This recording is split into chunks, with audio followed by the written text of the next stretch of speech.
Okay, today we're delighted to have the new director of the Maslow Family Wilkes Creative Writing Program, uh, Dr. David Hicks. Welcome, David. Thank you, Phil. Thanks for having me. My pleasure. I see you're seated there in an office which we're very familiar, so it's very nice to have you here. David, you got into administration. You were the director at St. Regis College, and you've been involved with administrating M.F.A. programs for a long time. How did that come about? At Regis, I was the only, well, I wasn't the only creative writer. There was a creative writing faculty member, but I'm a PhD in American Lit, so I was teaching American Lit. I was the only fiction writer at the university. And there was a guy at the adult school. They taught mostly online stuff. My college taught the 18 to 22-year-olds.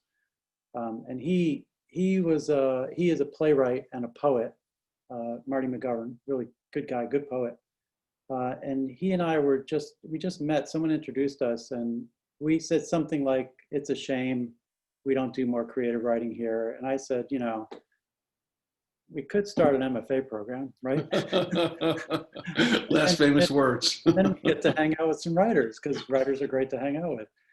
So it was for mostly selfish reasons, but we ended up proposing, first of all, like jumping through 13 hoops or so to get that started. And once it did, God, I love the energy of a bunch of writers in the same room. So it was pretty infectious and really made me happy. And so then when this job came up, I was still teaching full-time 3-3 load there, and in addition to doing the M.F.A., directing the M.F.A. So when this job came up at Wilkes, where my wife is from, she's from Kingston, Pennsylvania, right across the river. My mom's from the Bronx area, New York. My family's still there. We thought, hey, let's do this. Let's go back to take care of our parents and direct this impressive program. It's I've known about Wilkes program for a long time when I started my own, and I've always admired it, and so it's great to be here among you guys. Well, it's one of the things that's very interesting to talk about, the teaching and directing at the same time, and then also, of course, trying to keep your own writing career, active and going. And it seems to me that connection among those activities is one of the things that is kind of unique about Wilkes. I mean, I was also involved. I also once uttered those dreadful words. Why don't we start an M.F.A. And we wound up with a neo M.F.A. with a whole bunch of people and a whole. It was kind of like one of those. Our school had 4 universities together, so it was like 4 religions. And everybody thought they were the Orthodox religion. Right. But Wilkes, one of the things about it, and the thing I want to talk about in the 616 class, is it really does emphasize the writer's life, not just the academic parts of it. Mm-hmm. And how do you see that? How do you see the M.F.A. impacting the integration of the writer's life into publication? From the M.F.A. Well, it's not just, I remember we had a meeting among several of the faculty, and I was asking what the ethos is of the program. Like, I was trying to get my hands around it. And Gene Klein said, we teach them how to write, we teach craft, and we teach like professionalism, like career. And Mike Lennon said, and we stay with them. We stay with them from start to finish and even beyond that. So I was tempted to do my Mike Lennon imitation, but well, you haven't seen Matt do his, yeah. But I thought, yeah, that's it, right? Craft, career, craft, community, career. Like that's what we try to do in M.F.A. But a lot of, including my own, a lot of M.F.A. programs go for 2 or 1 really well. What they don't do is get into publishing. I mean, that's one of the several unique features of the Wilkes program is most M.F.A. programs. In fact, I think maybe all of the other. I don't know of any that get into publishing the way we do and require an internship the way we do. And that's, in fact, Phil, honestly, just this morning, an applicant, a would-be applicant, wrote to me and said she wanted to talk about whether she should get an MS in publishing or an M.F.A. in creative writing. And so I'm going to tell her, you actually can do both. Like you can learn the field of publishing and get an M.F.A. because that's widely seen as two different things, and they shouldn't be, right? They should not be. So you shouldn't have to choose between all craft and then, you know, publishing, like a certificate in publishing, let's say one of those 6 months certificate in publishing or something like that. But you could actually learn all about the publishing world, and not just publishing, but as you put it, making public, right?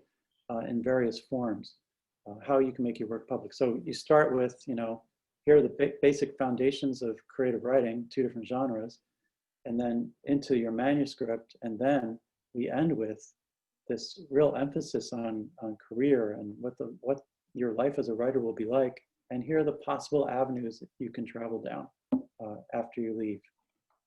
And in fact, that's one of the characteristics too, is that a lot of schools, they take the thesis requirement and they say, well, you know, you have to have a certain number of pages or you don't think, but they don't insist on a completed, ready to send out to publishers document the way we do. And that's huge, I think, in a lot of ways, because really, once you leave an M.F.A. program and all that support, sometimes you wind up also leaving without the feeling that you're going to go anywhere. Whereas here, you're definitely ready to at least send out your work. Yeah, and know who to send it to. That's right. That's the thing. It's quite common to finish an M.F.A. program. I mean, when I say quite common, you know, 80, 90%, 95, to finish an M.F.A. program with a completed manuscript, revised manuscript, but it's not quite ready. And there's no real guidance on how you go about getting this published or submitting it for publication. Sure. Where, right? Here at the Wilkes program, you're talking with agents and editors, outside readers. Right. You have the 616 class, which explores all kinds of ways that you can get things published and how, very pragmatically and philosophically, right? So it's really unusual. And I think it's that, it might be that 5th semester, you know, that gives you that. It's also the extra classes we have, the 5:30 to 6:30, and now the master class we're going to be offering. Right. But I also think it's ingrained in the philosophy and the ethos of the program that we're not just going to teach you how to write well, but we're actually going to help you start a writing career. And that's invaluable. I think, you know, everybody wants that, but very few programs are doing that. Right. And in fact, you've instituted this idea. Tell us a little more about the master class and this idea that we're going to make sure, as Mike Lennon says, we're going to stay with you. And this is the agency whereby we're going to do that. Tell us about that program that you're just starting up. We have this austere expert faculty, this amazing all-star team of faculty members that maybe we don't appreciate because we're in the midst of it. But if you look at it from the outside, it's quite an accomplished group, right? In every genre. So why not offer master classes to our own students, but also for other graduates of MA and MFA programs that do just what we were talking about. Your manuscript is done, but it's not quite done, right? It's not ready to send to an agent or editor, because especially, I mean, maybe nonfiction you can kind of get away with a book proposal if you're famous, but otherwise, that thing, you can't just send it to an agent or editor and expect editing. It's got to be ready. It's got to be like, agents now, they look at a manuscript, they're not going to edit it for you right away. They will after they get you in their corral, right? But they want it to be ready to go. So why not offer a master class, optional, right? Postgraduate with a faculty mentor who has published widely, who knows the ins and outs of that, and who certainly knows how to give a book its final edit, and offer that as an option for MA or MFA grads all over the country to have that one last go through and get it ready for a publisher and get some real good advice on how to go about submitting it and who, you know, where to go, who to talk to, how to do it. So it kind of polishes off the program in a way, you know, like it adds that last element. So kind of, And that would take place either independently. A student could just come, right? And they don't have to be a Wilkes graduate. They can. What credentials do they need to have? Do they need any particular credentials for that course? They need to have completed a master or MFA in creative writing, and they need a book manuscript ready to go. It's possible that someone who hasn't been through an MA or MFA program could have a real good book manuscript, you know, from attending workshops or whatever, but we would have to see that manuscript to approve it. But otherwise, it's a postgraduate course. It's not part of the program per se. You don't have to apply to the program. You can just take it. If you're ready to work at getting your book published, because as we said, like a lot of times people graduate from the MA and MFA and then nothing. Right. I mean, years go by. Right. Some of my best students at Regis University, some of my best students, I mean, really brilliant writers, have just not taken that final step, whether from anxiety or insecurity or perfectionism, you know, just keep going over it. And they just need another set of eyes, just one last time. So this is the kind of the impetus to do just that. Right, right. You know, you mentioned several times now, you know, talking about the ethos of the school, and I find it interesting because I think when MFA programs first, you know, got popular, there was a lot of resistance in the academic world, and in fact, you know, people would say things like, "Well, you can't teach creative writing," or you know, Stanley Fish, you know, saying famously, "It's like letting the animals run the zoo," and certainly that resistance, I think, is still extant in the narrowness of the ethos. You know, it's a kind of creative writing people begging to be accepted, and yet when you talk about an ethos, I think that the program has kind of somersaulted that around so that it's the creative writing as opposed to the academics that has been the driving force, including things like you don't need a BA. Right. To get it, you know, I mean, Norman Mailer is actually the one who said, I'll be on your board, but I insisted it all be about writing, not about academic credentials. Could you talk a little bit about how you see that connection? I mean, you've been on both sides of the aisle, so to speak, you know, as an academic and scholar, but also as a writer. How do you see that interface? Yeah, it's very stronger than ever, right? And English departments in particular, and undergraduate, and universities' undergraduate programs resist it because they feel as if we're going to offer this kind of sexy, common thing like creative writing that anyone would like, right? That's going to take people away from my my class on John Donne or you know, British Romantics or medieval lit or whatever. And, you know, I am a PhD in American Lit. I am an academic. I am a literary analyst, right? But I've never understood that because there are, I mean, you could talk about parallels in other fields, but certainly in English, which is as much about language as it is about literature, we've just lost perspective on that. It didn't used to be that way. Like in the old quadrivium and trivium of the old Jesuit colleges, you know, rhetoric, was very much a part of the study, and rhetoric could be, or various ways of communicating and persuasiveness, could be creative, could be argumentative. It involved the study of literature, of course, that was just understood. So we are doing that in our program because we have this combination of literary analysis and creative writing, knowing and actually embedding into the curriculum, which is not always done, that good reading leads to good writing. And you really can't be a good writer unless you read well and you read as a writer. Not necessarily knowing how to write like an academic, with all kinds of analytical moves and turns of phrase, and the first paragraph, referring to all the books that were written before or yours and that kind of thing. But reading analytically in a way so that you learn the craft from the inside out, and then can adopt those moves in your own writing, to the point, like I know that you were a basketball player, and I know you understand this, that to the point where it's almost unconscious, right? You have to practice, you have to learn the moves, you have to practice a shot, all manner of shooting all over the court.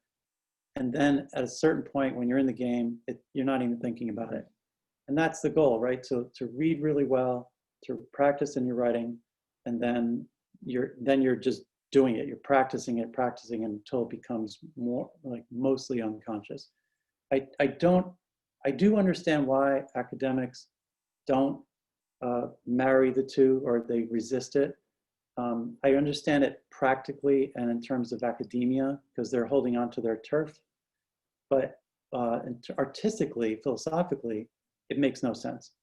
And even practically, English departments that do adopt a healthy creative writing component do much better. They get a lot more students, and the creative writing students learn how to read better, and the literary analysts in the English major learn how to analyze literature better by writing.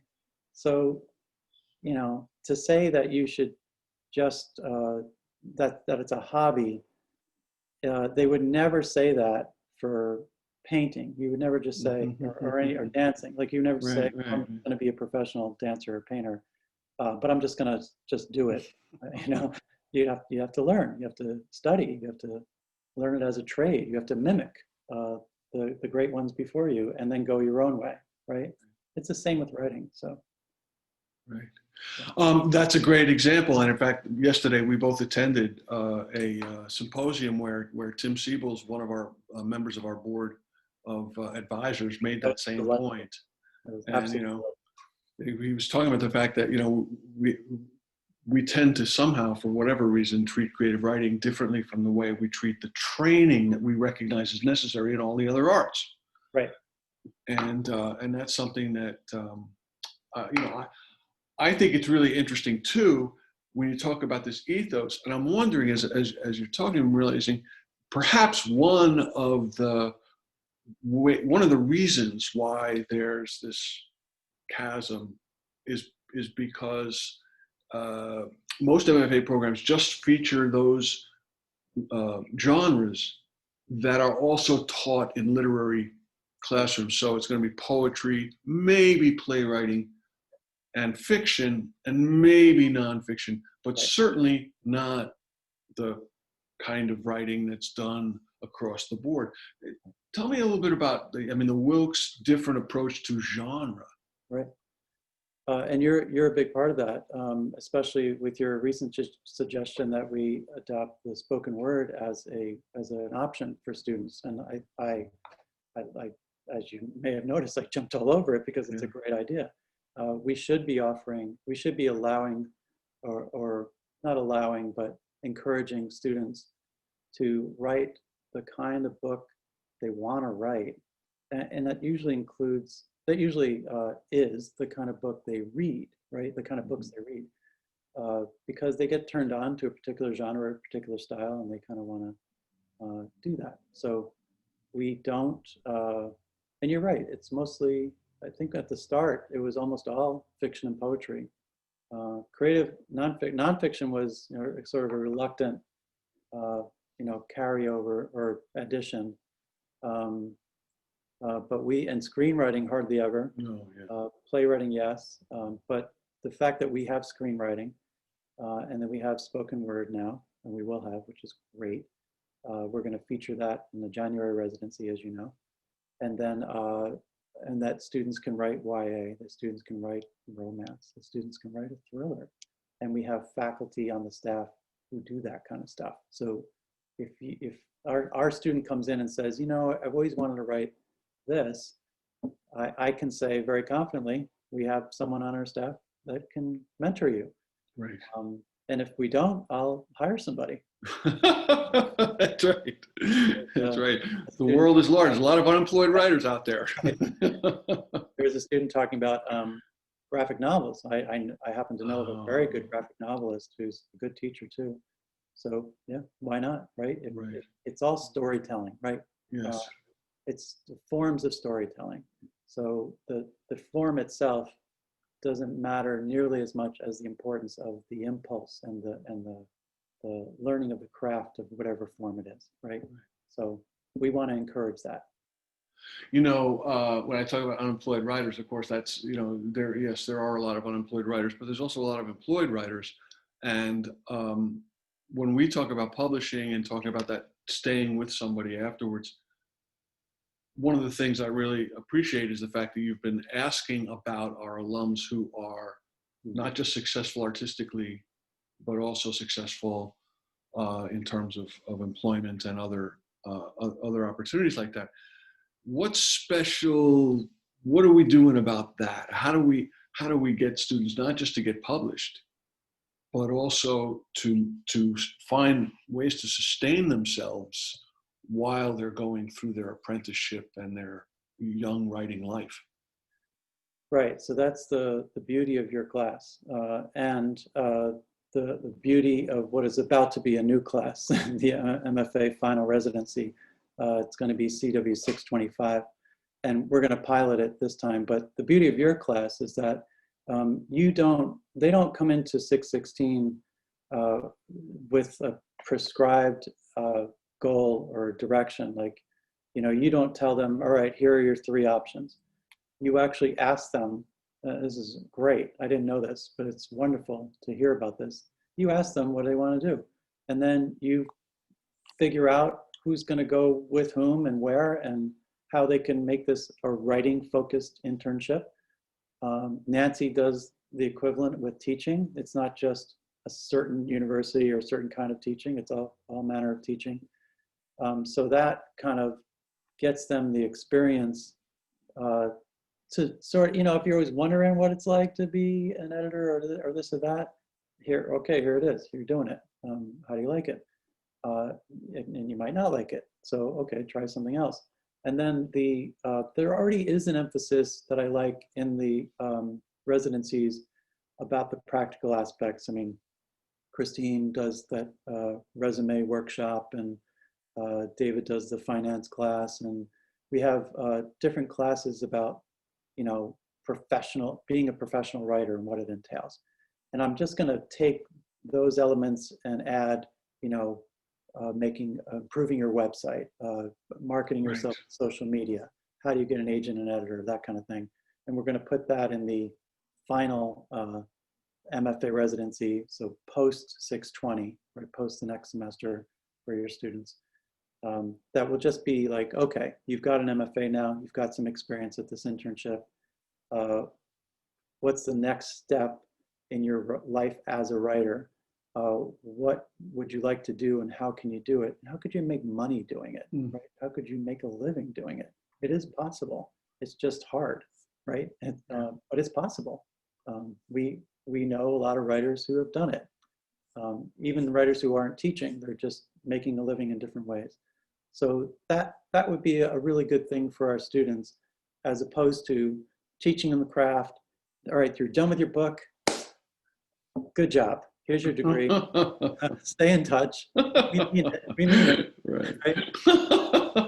You know, how much better to have practical advice on life after the MFA and the internship experience just before that. And then some structure. We don't have a structure yet to stay with you, like to stay with them after they're graduated, so that they don't get that postpartum depression or whatever that is, that post-MFA depression, that they do stay in touch with their cohort and their friends and their faculty, so that we can all support each other as we go forward to try to get our stuff published or produced, right? So I'm going to ask my students about that. We're going to talk about that, ways in which we can keep this going after they graduate. And it's ironic, really, if you think about it, that we've always invited the students to come back, and many of them do come back for the banquet, but that's sometimes all they come back for in that final residency. And I'm delighted that there'll be much more structure for them, so they're not just invited to come back and say, hey, it was great, here's your diploma, but there's something for them to do, and also for them then to connect with the groups that are still behind them, that they can cross fertilize. Let me ask you one more question, David. This is the zinger. Here you were, living in beautiful, Denver, Colorado, and everything is peachy. And the next thing you know, you're in Wilkes-Barre, Pennsylvania, with a huge financial crisis and a pandemic. Uh-huh. What are you saying about that? I was going to say, I'm more saying about your own career choices, pal. No, and I guess what I'm asking is, what kinds of, obviously there have been surprises. How are you addressing as leader of this program, these crises that we're facing, which are financial and health? Right. And, well, and I want to start with racial, right? Because we absolutely have to address the racial crisis in our country. And you do that through representation on faculty and staff. And, you and I, and you've done it, publishing historically disadvantaged writers, writers of color, writers who haven't over the decades gotten a fair shot, right? Even though their writing is just as good, if not much better than the people who typically get published, right? So that part of it is people like us stepping aside or encouraging the publication of or the hiring of people who are not like us. And then the other part is curricular, choosing different books for our courses, reading different voices. It improves everybody's writing to read people who are different from them. So in terms of faculty, we're going to see a kind of addition and changeover with a much more diverse, much more representative faculty. And we'll start to see this by June. And then in terms of our curriculum, we've already seen that we've chosen a different book for the newcomers to read, and everybody's reading list. People are pretty good. That is to say, the white faculty are very good about including others in their reading list.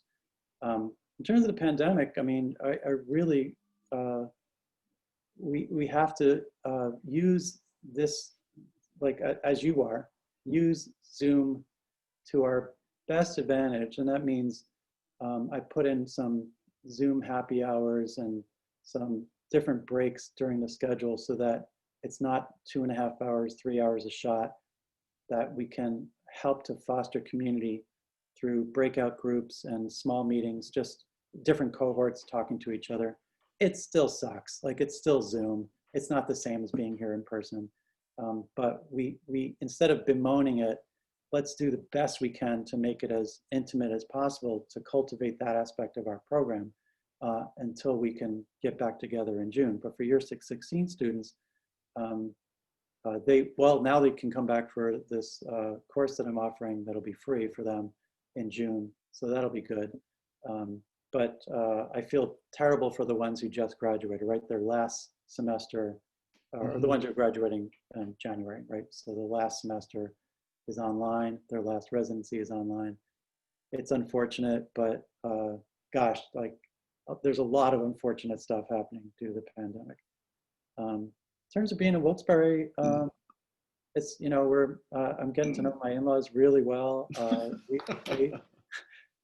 My father-in-law has tasty cakes for me every time I come over, so I'm getting fat. They're absolutely adorable, and I love them so much. And my mom and brother and sister have been really happy to see me, and I've been buoyed by it in a way that I didn't quite expect. It's making me really happy to be closer to my family. And I really like this program. I really like the nuances of it. It beleaguered me when I first saw the residency schedule, as I think it does a lot of our students. Like, what the hell is going on? Like, there's so many moving parts. Now that I understand it, I'm kind of excited about it. it's pretty cool. It's not the standard schedule. But I mean, I could streamline it a little bit. I can make it a little more logical, but it's kind of masterful in the way that it serves each cohort and meets them where they are and helps them to move on. So there's a lot going on, you're right, politically too, but it's really, as writers, we just gotta put our head down and write, right? Write in that context, not so much escape it, but write into it. So that's what I'm trying to do also with my own writing. Just write right into it, put my head down every morning, you know, see what comes out, not overtly, but just see what comes out in the midst of all this and hope that it informs my art and doesn't distract me from it. David Hicks, welcome to the Maslow Family Creative Writing Program. We're so delighted to have you, and we're all energized by your presence and your inspiration. Thank you, Phil. It's a pleasure to work with the likes of you, I'll tell you that. All right. Thank you, David. And